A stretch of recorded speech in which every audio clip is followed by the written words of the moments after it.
Kung ikaw ay nasa 50 taong gulang or higit pa, para sa iyo ang video na ito.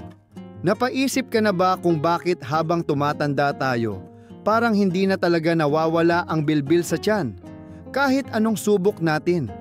Alam mo ba na ang sobrang taba sa tiyan ay tahimik na nagpapataas ng tsansa ng sakit sa puso o diabetes? Kahit pakiramdam mo ay malusog ka naman. Nakakatakot isipin, lalo na kung ang gusto mo lang ay mas mahaba at mas masiglang oras kasama ang iyong pamilya. Pero paano kung sabihin ko sa iyo na may isang simpleng pagbabago sa iyong umaga na pwedeng makatulong protektahan ang iyong kalusugan at bigyan ka ng mas maraming pagkakataon para sa mga mahalagang sandali kasama ang iyong mga mahal sa buhay? Hindi ba't sulit subukan? Isipin mo, paggising mo sa umaga, iinom ka ng masarap na inumin at alam mong bawat lagok ay hakbang patungo sa mas malusog at mas payat na tiyan. Para sa marami sa atin, parang imposibleng mawala ang bilbil, pero paano kung ganun lang kadali, isang inumin tuwing umaga, at pwede ka nang pumayat sa loob lang ng 7 araw.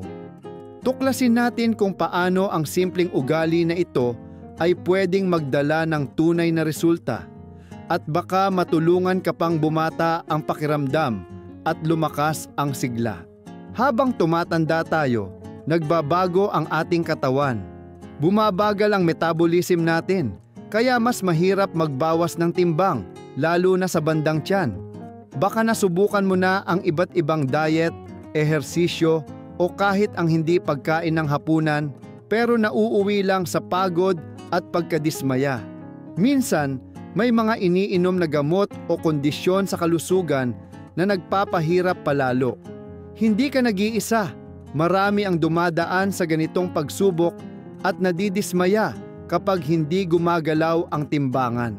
Ang inuming ito ay gawa sa mga natural na sangkap na nagtutulungan para matulungan ang katawan mong magsunog ng taba at mapadali ang pagtunaw ng pagkain. Halimbawa, may mga recipe na gumagamit ng green tea, lemon, luya o kahit kaunting prutas tulad ng kiwi. Ang mga sangkap na ito ay kilala sa pagpapabilis ng metabolism, kaya mas maraming calories ang nasusunog ng katawan kahit nagpapahinga ka. Pagtulong sa digestion para mas madali mailabas ang dumi at mabawasan ang kabag. Pagkontrol ng asukal sa dugo, kaya iwas biglang gutom o panghihina.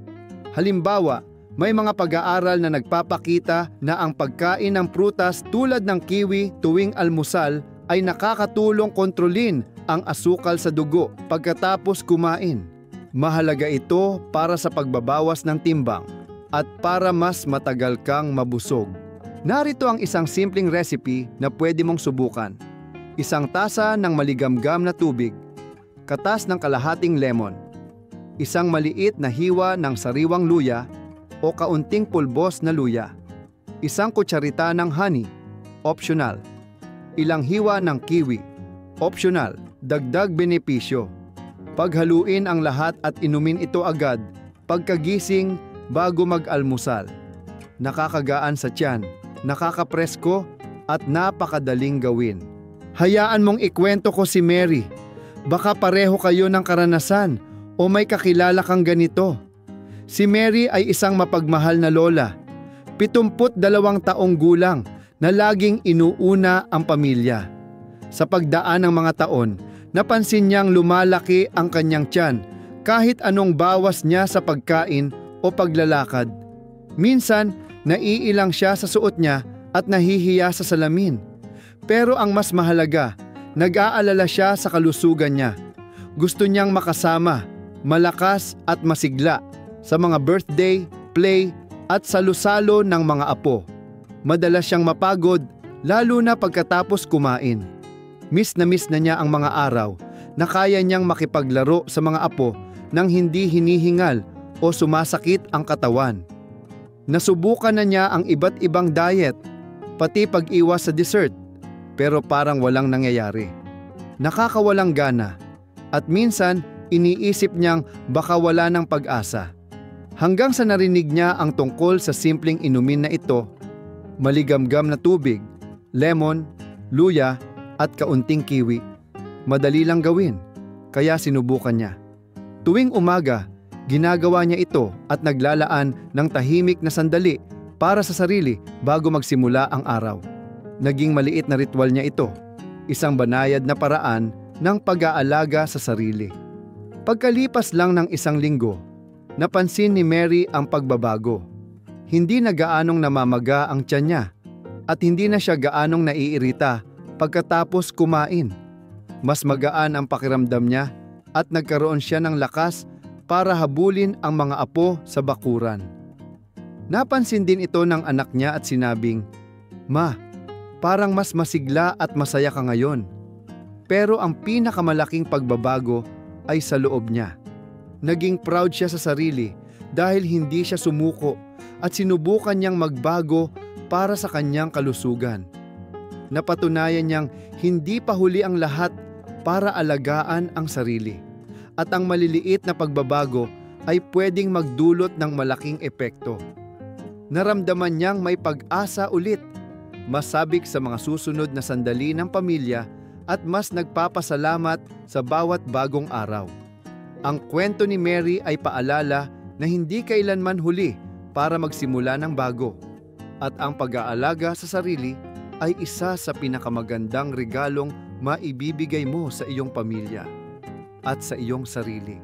Pag-usapan natin ang isang mahalagang aral ng buhay, ang halaga ng pagtutuloy-tuloy sa mabuting gawain. Kahit maliit lang ang pagbabago sa simula, parang pagtatanim ng buto sa hardin. Hindi mo agad makikita ang bulaklak, pero sa araw-araw na dilig at sikat ng araw, unti-unting sumisibol ang ganda. Ganyan din sa kalusugan mo. Ang pag-inom ng espesyal na inuming ito tuwing umaga sa loob ng 7 araw ay parang simpleng gawain lang. Pero ang tunay na epekto ay nasa konsistensya. Yung ginagawa mo ito araw-araw. Hindi mo agad mapapansin ang malaking pagbabago sa unang araw. Pero habang lumilipas ang linggo, mararamdaman mong mas komportable ang suot mo, mas magaan bumangon mula sa upuan, at baka mas marami kang lakas para maglakad, makipaglaro sa mga apo, o gawin ang mga bagay na mahal mo. Tandaan, ang tunay at pangmatagalang pagbabago ay hindi nanggagaling sa malalaking hakbang. Nagsisimula ito sa maliliit, maalagang bagay na ginagawa natin para sa sarili araw-araw. Hindi ito himala, pero ito ay isang banayad at natural na paraan ng pagpapakita ng pagmamahal sa iyong katawan. Sa pagdaan ng panahon, ang mga munting gawaing ito ay nagbubunga ng mas malusog, mas masaya, at mas kumpiyansang ikaw. Isipin mo ito bilang isang pangako mo sa sarili tuwing umaga. Pangakong aalagaan mo ang iyong kalusugan para mas marami pang magagandang alaala kasama ang pamilya at mga kaibigan. At kung minsan, kapag nadidismaya ka, tandaan mo, bawat maliit na hakbang ay papalapit sa buhay na gusto mong makamit. Karapat-dapat kang maging magaan ang pakiramdam sa loob at labas. Kaya bigyan mo ang sarili mo ng regalo ng konsistensya at tingnan kung gaano ka pa pwedeng gumaan at sumigla sa loob lang ng 1 linggo.